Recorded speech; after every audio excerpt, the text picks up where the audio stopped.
बिहार में जो खबर आ रही है, कम से कम खबर चिंताजनक भी है और परेशान करने वाली भी है। सारण में कल जिस तरीके से चुनाव के दौरान दो पक्ष बीजेपी में और आरजेडी के कार्यकर्ताओं में जो झड़प हुई थी, उसने आज एक खूनी मोड़ ले लिया। कल हुई हिंसा में एक व्यक्ति की मौत हो गई है, जबकि 2 लोग घायल हो गए। सारण में आरजेडी उम्मीदवार और आरजेडी नेता रोहिणी आचार्य घायलों से मिलने आज पहुंची। हिंसा के बाद पूरे इलाके में तनाव है और पुलिस का भारी बंदोबस्त वहां पर लगाया गया है। कई बड़े अधिकारी वहां पर कैंप कर रहे हैं। आरजेडी का आरोप है कि बीजेपी कार्यकर्ताओं ने रोहिणी आचार्य के सामने अभद्र भाषा का प्रयोग किया और उनके ऊपर हमला किया। सुबह चाय पीने आए आरजेडी समर्थकों के साथ हिंसा हुई। गोलीबारी में एक समर्थक की मौत हो गई और 2 अभी भी घायल हैं। आपको बताते हैं कि कुल मिलाकर ये जो पूरा जो हिंसा है उसको लेकर एसपी गौरव मंगला ने क्या कुछ बताया है। यहाँ पर कल एक विवाद हुआ था, 2 पार्टी जो है बीजेपी के वर्कर्स के बीच में कैंडिडेट की उपस्थिति में विवाद हुआ था। उसी की प्रतिक्रिया में आज कुछ व्यक्तियों के द्वारा कुछ लोगों को गोली मारी गई है। इसमें 3 व्यक्तियों को गोली लगी है, जिसमें से एक की मृत्यु हुई है। एक अन्य व्यक्ति को पटना रेफर किया गया है एवं एक अन्य व्यक्ति सेफ है। इसमें पुलिस जो भी यहाँ पे घटना कारित किए हैं इनको आइडेंटिफाई करके अरेस्ट करने का प्रयास कर रही है। रोहिणी आचार्य जो आरजेडी की वहां से कैंडिडेट भी हैं, उन्होंने क्या कहा इस पूरे मामले पर, आपको सुनवाते हैं। ये लोग पूरे भाजपा वाले लोग डरे हुए हैं। लोकतंत्र की हत्या की जा रही है। हमें न्याय चाहिए। हमारे 3 कार्यकर्ता को गोली मारी गई है। ये सब भाजपा वाले गुंडे हैं, उनको सबक मिलना चाहिए। उनके ऊपर एफआईआर होना चाहिए। प्रशासन से हमारी मांग है कि इन सबको गुंडों को पकड़ करके जेल में डालना चाहिए। इस वक्त ये चलते हैं, मेरे सहयोगी प्रभाकर इस वक्त हमारे साथ जुड़ रहे हैं। मेरी सहयोगी मारिया शकील भी इस वक्त हमारे साथ स्टूडियो में हैं, बिहार पर पैनी नजर रखती है। प्रभाकर, सबसे पहले अभी स्थिति क्या है जमीन पर और कौन कौन लोग गिरफ्तार हुए हैं? हिंसा को लेकर अभी पुलिस क्या कार्रवाई कर रही है? देखिए, कुल मिलाकर इसमें 4 नामजद अभियुक्त हैं। 2 की गिरफ्तारी हो गई है और पुलिस का दावा है कि 2 जो हैं वो जल्दी गिरफ्तार कर लिए जाएंगे। आज रात तक का पुलिस दावा कर रही है कि गिरफ्तार कर लिए जाएंगे। जहां तक स्थिति की बात है, स्थिति अभी भी तनावपूर्ण है वहां पे, लेकिन नियंत्रण में है। नियंत्रण में इसलिए है क्योंकि सारे जो वरीय पदाधिकारी हैं, सारी जो पुलिस फोर्स है उसे वहाँ तैनात कर दिया गया है। बड़ी संख्या में पैरामिलिट्री फोर्स लगाया गया है, बगल के जिला से फोर्स मंगाया गया है और जितने बड़े सीनियर लेवल के पदाधिकारी हो सकते हैं, डीएम, एसपी, डीआईजी, कमिश्नर, सारे लोग वहाँ कैंप कर रहे हैं और उनका कहना है कि इसमें किसी को भी बख्शेंगे नहीं वो, क्योंकि ये इससे पूरे शहर में तनाव का माहौल फैल गया है। इसके चलते लगभग सारी दुकानें बंद है। छपरा की ये प्रभाकर, जरा ये जो आपका ऑडियो है वो थोड़ा कट के आ रहा है, हम कोशिश करते हैं उसको सुधार करके आपके पास वापस आने की। मारिया के पास चलते हैं। मारिया, राजनीतिक हिंसा, मतलब एक जमाना था जब बिहार में इन सब चीजों के बारे में बातचीत होती थी। पिछले कुछ दिनों से हमने कई चुनावों में देखा कि थोड़ा शांतिपूर्ण स्थिति रही है। क्यों इस सीट के ऊपर, हाई प्रोफाइल सीट है, राजीव प्रताप रूडी कैंडिडेट हैं, ऐसी क्या स्थिति बन गई कि इस तरह की हिंसा देखने को मिल रही है? क्योंकि ये प्रेस्टीज बैटल है अंकित। अगर बिहार की पूरी 40 सीटों की चर्चा की जाए तो उसमें से एक ये सारण की जो सीट है उसमें लालू यादव ने अपनी पूरी ताकत झोंक दी है, क्योंकि ये उनकी बेटी हैं रोहिणी आचार्य, जिनको वो जिताने के लिए हर कोशिश कर रहे हैं।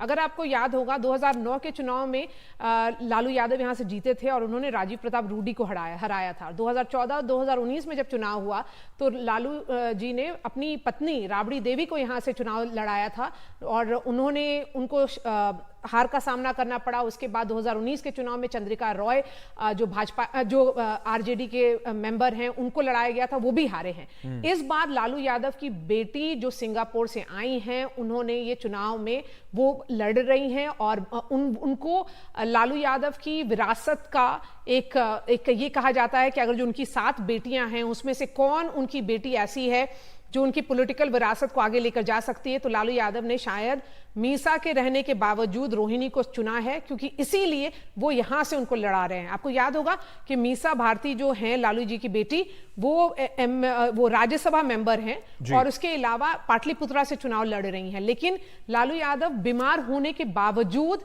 उन्होंने सारण में जाकर के कैंप किया है और हर एक बूथ का मॉनिटरिंग हुई है और इसीलिए इस तरह की लड़ाई दिख रही है जमीन पर।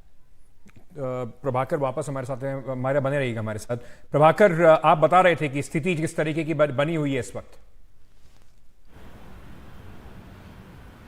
जी, शायद तकनीकी कारण से आप पूरी बात हमारी सुन नहीं पाए, तो मैं आपको एक बार फिर से बता दूं कि थोड़ी स्थिति वहां अभी भी तनावपूर्ण है। बड़ी संख्या में पुलिस बल को तैनात किया गया है, पैरामिलिट्री को तैनात किया गया है, जो जितने वरीय पदाधिकारी हैं वो वहां मौजूद हैं। शहर लगभग आज बंद है क्योंकि स्थिति तनावपूर्ण है, इसलिए लोगों की दुकानें, ऑफिस, दफ्तर सारे कुछ बंद हैं और वहाँ 2 दिन के लिए इंटरनेट को सस्पेंड कर दिया गया है। जैसा मारिया बता रही थी कि देखिए ये लड़ाई जो है, ये रोहिणी आचार्य हालांकि मैदान में थी, उम्मीदवार थी, लेकिन ये लड़ाई लालू यादव लड़ रहे थे और ये एक तरह से उनका पॉलिटिकल डेब्यू था, उनकी पॉलिटिकल लॉन्चिंग थी रोहिणी आचार्य की। रोहिणी आचार्य जो है उनके बारे में पहली बार लोगों ने जाना, खासकर पूरे लोगों ने जब जाना, वो तब जाना जब रोहिणी आचार्य ने अपना किडनी डोनेट किया लालू प्रसाद यादव को, जब वो बीमार थे और सिंगापुर में अपना इलाज कराने गए थे और उसके बाद से वो खासी चर्चा में रहने लगी। उनका पॉलिटिकल डेब्यू छपरा से किया जा रहा है। छपरा वो जगह है जिसने लालू प्रसाद यादव को राजनीतिक पहचान दी है बिहार में, देश भर में, और लालू प्रसाद यादव वहाँ से 2 बार MP रह चुके हैं, उनकी पत्नी भी वहाँ से MP रह चुकी है और एक तरह से वो राजनीतिक विरासत ही सौंप रहे हैं रोहिणी आचार्य को। इसलिए ये लड़ाई बहुत कठिन लड़ाई थी और उसी का रिजल्ट है कि आप जो देख रहे हैं, जो सड़कों पे गोलियां चल रही हैं, जो 2 गुट लड़ रहे हैं। कल ये घटना जो है, ये छपरा शहर के बीच की घटना है, जहाँ की रोहिणी आचार्य जो कि उम्मीदवार थी,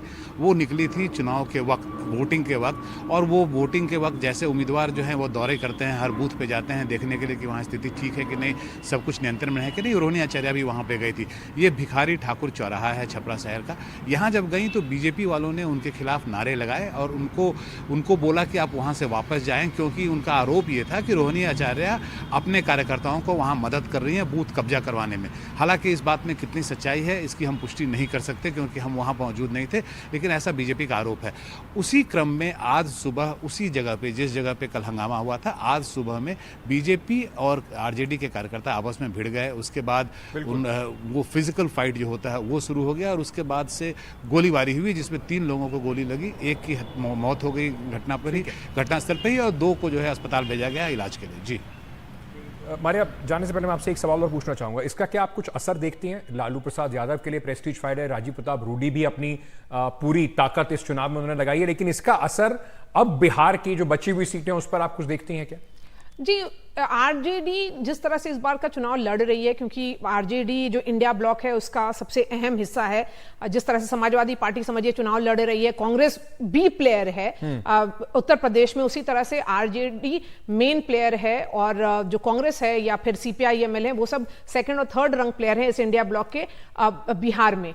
लालू यादव खुद बीमार होने की वजह से ज्यादातर उन्होंने पब्लिक मीटिंग्स नहीं की है। सो तेजस्वी जो उनके बेटे हैं और पूर्व डेप्यूटी CM रहे हैं बिहार के, वो बहुत ही एक्टिवली कैंपेन कर रहे हैं और उनका ही माना जाता है अब आरजेडी फॉर्मली उनके साथ चल रही है। लेकिन इस घटना के बाद ये जरूर माना जाएगा कि एक जो आरजेडी में एक एनर्जी की जो बात थी वो एनर्जी और बढ़ेगी, क्योंकि लालू यादव ने एक मैसेज दे दिया है इस अपनी सारण की सीट पर इस तरह का इंसिडेंट के बाद कि वो भी अभी मौजूद है मैदान में और वो खुद अपनी बेटी को लड़ाने के लिए जब जमीन पर आ सकते हैं तो उनकी पूरी पार्टी बहुत कोशिश करेगी अगले 2 चरण के जो चुनाव बचे हुए हैं उसमें। अंकित, बस एक चीज अंकित और जी, 2019 में और 2014 में अगर आपको याद होगा भाजपा ने पूरा स्वीप किया था बिहार में। बिल्कुल। इनफैक्ट 2019 में एक ही सीट ऑपोजिशन को मिली थी, 39 सीट्स 40 में से भाजपा जीती थी। उस वक्त बीजेपी और जेडीयू का अलायंस भी था, तो हमारे दर्शकों को यह जानकारी जरूरी है। इस बार फिर बीजेपी जेडीयू का अलायंस है, लेकिन जेडीयू वीक पार्टनर है। नीतीश कुमार एब्सेंट पार्टनर हैं जो एक्टिव पॉलिटिकली भी अभी नहीं दिख रहे हैं ग्राउंड पर बिहार में। इसलिए शायद हम एक रिवाइवल ऑफ आरजेडी के शॉट्स देख रहे हैं, जिसकी वजह से तेजस्वी यादव, लालू यादव, उनकी बेटी सब जमीन पर उतर करके ये लड़ाई लड़ रहे हैं। यानी कि जो बिहार का चुनाव है इस बार, उसमें जो मेन प्रोटैगनिस्ट हैं वो बीजेपी वर्सेस आरजेडी है। बाकी सारी पॉलिटिकल पार्टीज उनके इर्द गिर्द जिस भी खेमे में है वो अपने उस खेमे में अपने भूमिका सहयोगी की निभा रही हैं। बहुत बहुत शुक्रिया मारिया हमारे साथ जुड़ने के लिए।